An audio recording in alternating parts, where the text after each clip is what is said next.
buongiorno, perché è giorno, dopo se lo vedete di sera non importa.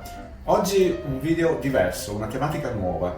Dovete sapere che in quel di Verona c'è il quotidiano che ha una rubrica che si chiama La posta di Olga, ma la signora Olga ha voluto inviare direttamente a me anche la posta di oggi.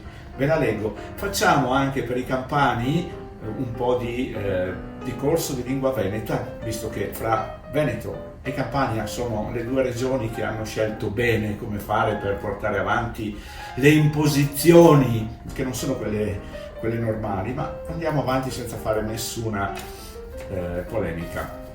Il dottor Buganza prescrive solo tamponi. Ho accompagnato il mio Gino dal dottore Buganza, scrive la Olga, perché è qualche giorno che il sopega per aver scarpussato in un maroccolo che tutti dicono sia la prima pietra di un'importante opera pubblica come avrebbe dovuto essere la filovia. Gli faceva male il deolon del piede destro, il piede con cui monta sulla bicicletta. Gino, gli ho detto, te porto dal dottor perché a seitare a strapegare la gamba te viene la desfantola.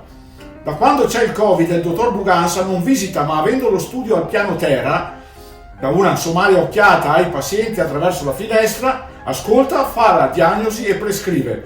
Così ha fatto col mio Gino e senza avergli fatto levare la scarpa lo ha mandato a fare il tampone. C'era la fila davanti alla finestra del medico e a tutti è stato prescritto il tampone. Ma, dottor, è il tampone per un deolon!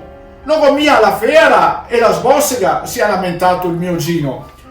Il dottor Somì, gli ha risposto il Buganza, passando al paziente successivo che aveva la diarrea. Il tampon, devo mettermi il tampon, ha protestato il paziente, cui da una tasca della giacca spuntava un rotolo di carta igienica di pronto impiego. E il pro con la carta asciugante, gli ha suggerito uno che aveva sulla testa una borsa del giasso. Quando è toccato a una signora bella grassa, anche era il tampon, le ha detto il Buganza. Ma dottor, si è meravigliata, go solo dito che ultimamente sudo come una roia e mi steniga le lesene. C'era anche una che tutti chiamano Mary Poppins per via delle poppe esagerate. Era preoccupata perché a forza di inginocchiarsi in chiesa le era venuto il ginocchio della lavandaia. Ma anche lei è stata mandata a fare il tampone. A uno che si era fatto il tampone rapido il giorno prima, dopo aver atteso 6 ore sotto la pioggia agli scalzi e chiedeva solo delle pillole per dormire, e il dottor Buganza ha ordinato un altro tampone con la raccomandazione: stavolta se porta l'ombrella. A un certo punto, senza più ascoltare le magagne dei pazienti, il medico ha cominciato a chiedere solo nomi e cognomi e ha allungato dalla finestra una raffica di richieste di tampone.